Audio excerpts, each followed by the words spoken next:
走り出すどこへ向かうの突き進むしかないのなら行く先に何かあっても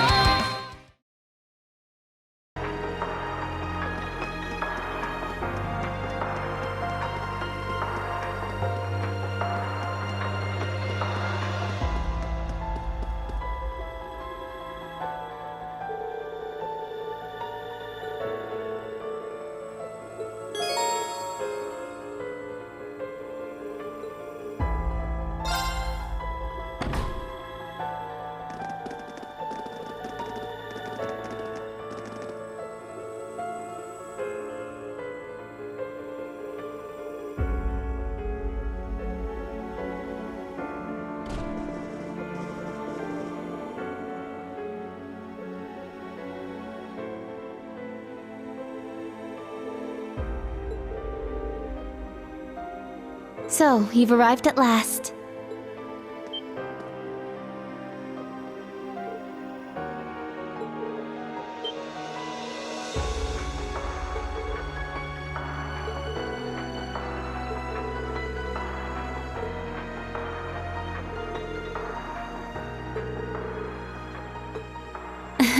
Yes, it's good to see you all again.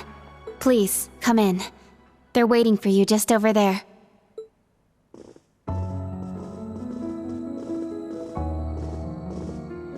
Ah, I'm glad you all finally made it. The Church has decided this issue now merits the attention of the Congregation for the Sacraments. As such, the Archbishop and all the staff here have been moved to another location.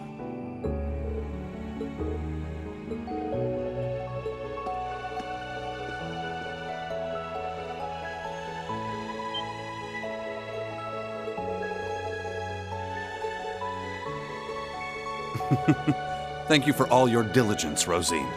I'd feel much better if you were to stand watch over the front door now, just in case. Yes, understood. Leave it to me.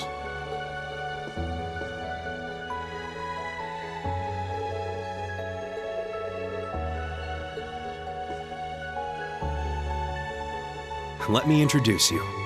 This man is a member of the Gralsritter, a division of the Sept-Terrion Church. He's the second in command, in fact. Thomas Lysander. He holds the seat of Second Dominion and is sometimes known by his title, the Partitioner.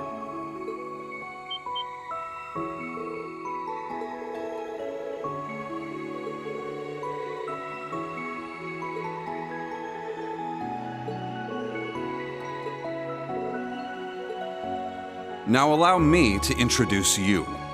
This man is one of the Gralsritter's 12 Dominion, the successor to the 8th Dominion, Gaius Warzel.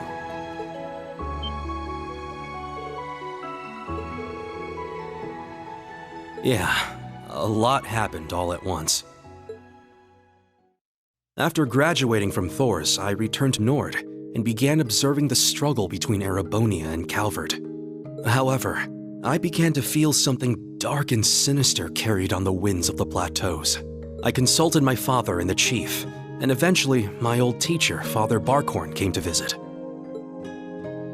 You might remember the name. He was the traveling priest we chased after during the Civil War. But it turns out, he was also the 8th Dominion of the Gralsritter, with the title the Roaring Lion. He was an extremely skilled knight who investigated the Salt Pale in Northumbria and trained Brigadier General Bardius. Apparently, he was worried and came to Nord to check up on me. He explained to me that what I had been sensing was called the Gale of Ruin. I'm not sure why I'm able to sense it. Maybe it's because I'm a descendant of those who fought alongside the Lionheart Emperor. I mentioned this to him and he came to a realization. But then it happened. A Calvardian ship that broke past the 7th Armored Division attacked my village. My father was away at the time. I fought back in an attempt to protect my family, but it was no use. Right as I prepared myself for death, my teacher threw his huge body in the way to protect me. And as he lay there dying, he passed his stigma onto me. Across the nearly 1,000-year history of the Gralsritter, Its highest-ranking members have each borne one of 12 sacred markings. This was one of those markings.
Grandmother!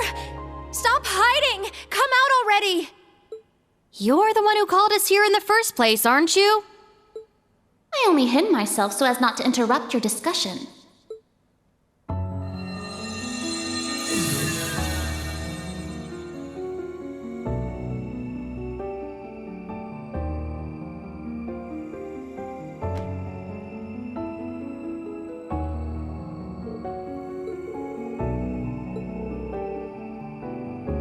Indeed.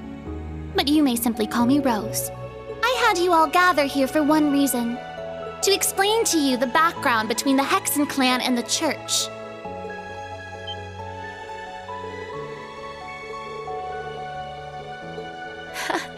It's not as though we don't believe in Adios. There have been some differences in opinion over the years, but we and the church have worked together on a number of occasions.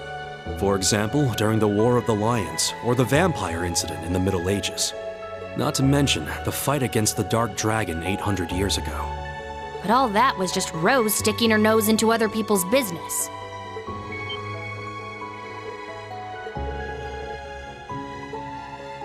Legend has it, Emperor Dreikel's camp was once visited by a good witch. And the novel Red Moon Rose features a vampire hunter affiliated with the church who was, in truth, the true ancestor of the vampires. The woman you now see before you was both of these people, even if she looks a bit different.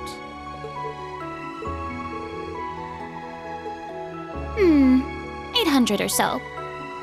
However, you should know that my situation is somewhat unique. All other witches are normal humans. Except, of course, for the fact that they are all descendants of those who once guarded the Sept-Terrion of fire.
beginning, this land housed two of the Sept-Terrion. The Arc Rouge, Sept-Terrion of fire and wielder of fierce power. The Lost Zem, Sept-Terrion of earth and bearer of unyielding endurance. Each assumed the form of a colossal guardian and went about granting boons and performing miracles for its people. For a few centuries, the land of Erebonia prospered, but eventually, its people began to vie for power and control. The Sept-Terrions had always granted their people's wishes, but now, their peoples each wished for the other's destruction. And so, the two colossi began fighting. Their battle ravaged the earth and split the sky, devastating the entire region. The humans tried to stop them, but it was in vain. The Sept-Terrions' fight continued 1,000 days, scorching the land black. When the battle ended at long last, it was a tie.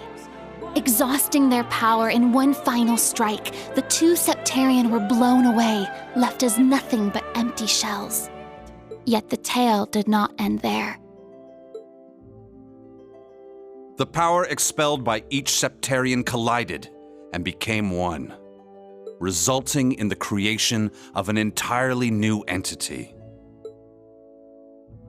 The Great One, the Sept-Terrion of Steel. It was an existence created from the union of fire and earth. It was beyond anything else in this realm. It was the ultimate source of power. Though things seemed fine at first, the survivors of the war soon realized the eternal conflict within it. They knew this conflict would cause it to grow ever more unstable, and that it was not something that could be handled by mankind. With the Holy Beast's assistance, the kins of fire and earth joined together to see the Great One sealed away. However, each of their attempts ended in failure. Left with no other options, they resorted to their final plan. The Great One would remain whole in the higher plane, yet its physical incarnation in this world split into numerous shards. It was this final gambit that saw disaster averted. Indeed, their combined efforts bore fruit. The kin of Earth created 7 vessels, while the kin of Fire split the Great One's power and infused each vessel with a part of it. 7 dolls in the form of knights, each bearing the Great One's power, the Divine Knights.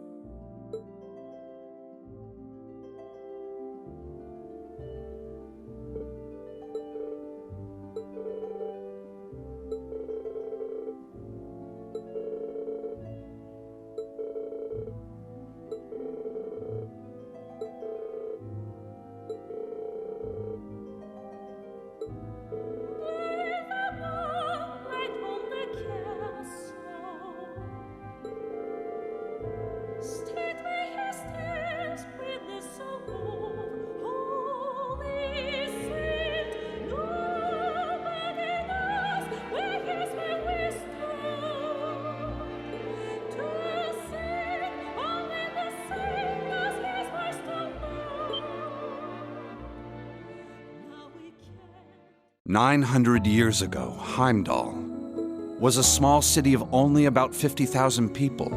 However, it was one of the burgeoning centers of culture for the region. The Septian Church had finished construction on the Heimdallr Cathedral, and there were plans to develop the city even further.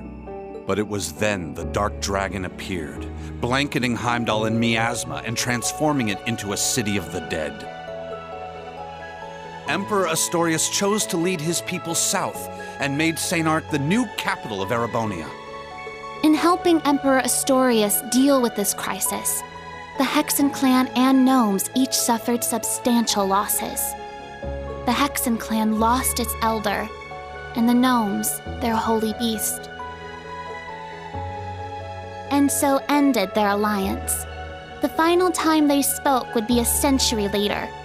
It was when Emperor Hector awakened the Vermilion Knight to reclaim Heimdallr from the Dark Dragon. He did so at the urging of the chief of the gnomes and the new elder of the Hexen clan, myself. However, the Emperor fell to the Dark Dragon's miasma, and the Vermilion Knight to its curse. The Emperor's son had the chief of the gnomes and myself seal the cursed knight deep below the Imperial Palace. That would be the last act our two clans performed together. I do not know why, but the gnomes cut off contact with our clan and hid themselves away. In the 800 years that followed, whenever war struck Erebonia, a divine knight would enter the stage, demonstrate its might, then vanish. I was certain the gnomes were involved, yet all we could do was guide Awakeners on the proper course.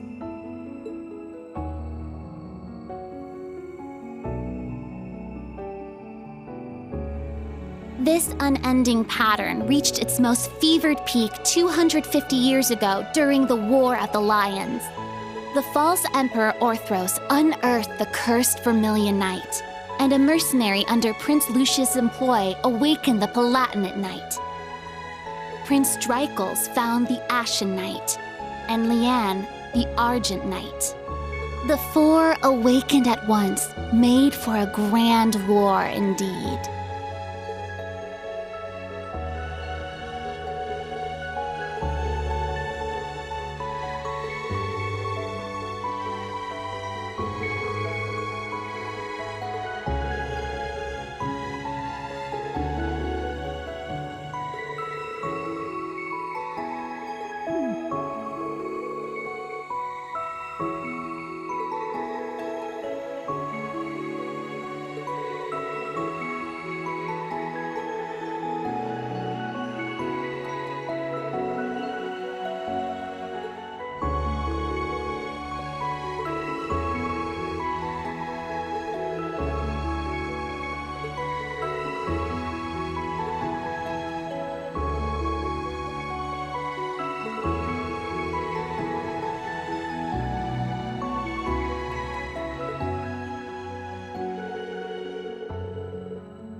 When the sacrifice is made and the ancient blood flows, the path to the Gral of Erebos shall open.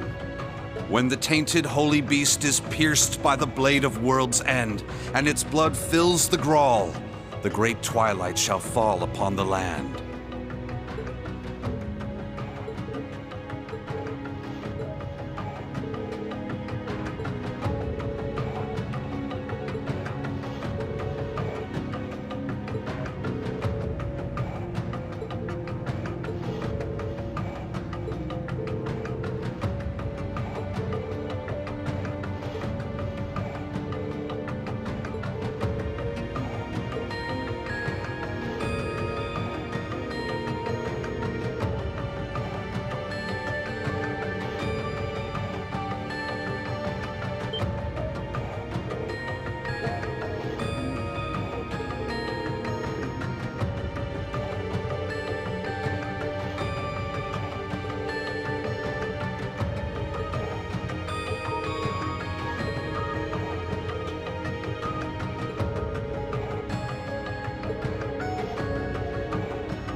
Muse?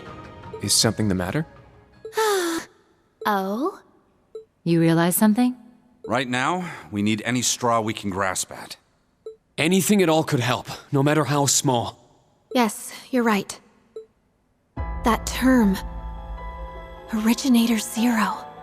Could that be OZ, perhaps? That's what the Black Workshop called Millium and Altina. They're model numbers. OZ. What are you talking about? So you finally made it. That voice. Vita! Ah, so the prodigal granddaughter returns.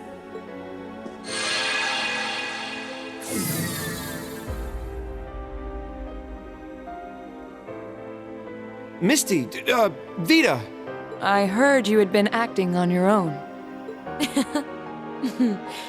Nice to see you again, Grandmother. Emma, Celine, and Class 7 too. And thank you for mediating, Mr. Lysander. Oh, don't even mention it. It always breaks my heart to see a family torn apart so. Vita! Why? You really don't plan on ever coming back, do you? That's correct. As I said before, my allegiance will forever lie with the Grandmaster. I can't return to you and Grandmother. I can never go back to the way I used to be. Just like the Steel Maiden. Seriously, who even is this Grandmaster person? I have no clue. But it is clear she is quite taken with them. So do tell, Vita. If you have not decided to return to us, why show yourself now? Has Ouroboros finally decided upon its course of action? Yes. After our experiments with the 3 ions, the 6 other Anguis came to a unanimous decision. They decided to ignore my warning. They will work with the Chancellor and the Gnomes to bring about the Great Twilight, completing the Phantasmal Blaze plan.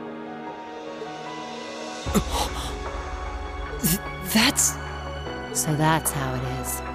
The reason Ouroboros was so quiet the past month wasn't because they left Erebonia. It was to carry out their plan. And determine whether they should work alongside enemies and traitors. How can that be? If that were the case, it means... They're all our enemies? Is this? It's not the cathedral's bell. Huh? I think I recognize it from Crossbell. You do? Yeah, I'm sure of it. I remember hearing it right before the incidents in Crossbell, when we were still independent. Oh! The one from the museum! The bell from Stargazer's tower? But the sound's coming from a different direction than the museum. The Phantasmal Blaze Plan. What a fitting name. I wonder how much of this she foresaw. That is quite enough mumbling to yourself. If you know what is going on, show us! It'll be a bit tough without Grianos. I'll need your help, Grandmother. Emma, Celine, you too. Yes! Ugh, I'm not your slave.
Now then, let's say we celebrate the continuation of the Phantasmal Blaze plan by ringing in the Great Twilight. I, Enforcer number 0, the Fool, shall play the opening note.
Check that out! Huh. Sure is something. Well, how about that? So, the beginning of the end, is it? Deja vu. The Gral of Erebos. Just as the Black Records foretold. The crypt where the great power will be reborn. Green. Uses. Couldn't have guessed this is how my day would turn out when I woke up this morning. Let us begin. It is time. Chief of the Gnomes and head of the workshop, show me the way, Black Alberic.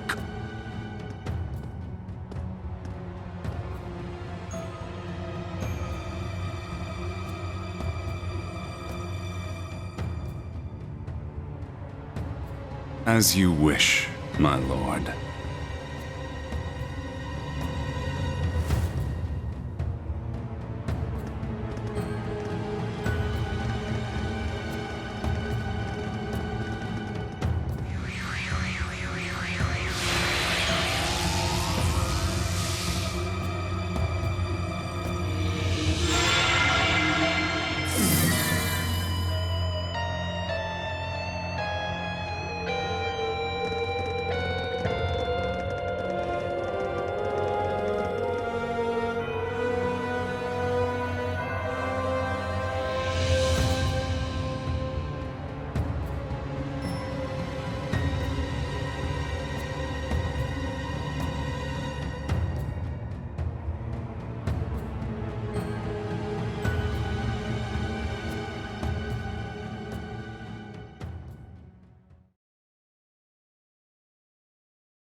Rufus. Millium. Was that... Allie? Yes. But why? Boss, Zeno, and Leo. Azure Siegfried. And that guy in the lab coat. Isn't that... The Blazing Demon and the Fool were there as well. So that's the maiden. Why?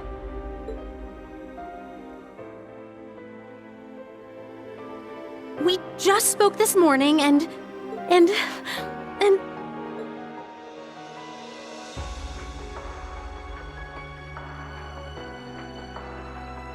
What's going on?! Lisa. That man's name was Lumen or something like that, right? His hair looked different. Franz Lumen, the first disciple of G. Schmidt and the deceased husband of the Reinford Group's chairman, also known as Franz Reinford. Ah, so he has been lurking in the shadows these past 20 years. Yes. Perhaps for the sake of working with the Chancellor to engineer this very moment. Elisa. Snap out of it! Now's not the time! As a bracer, I can't just sit here and let them pull off whatever that Twilight crap is they're planning. How about all of you? She's right. We can't stop here. We gathered together to do whatever we could to help. Our goal remains unchanged. Yep, true. Elisa, let's go. Yeah. Well, Vita, what will you do now? Well, I'd like to charge in there alongside the rest of you, mostly out of spite. Unfortunately, I suspect things won't be quite that easy. What do you... Something's... There's a turbulent swirl in the mana. Was that? I believe so. Sir Lysander, Sir Gaius, Cryptids and Magic Knights have appeared all over the city.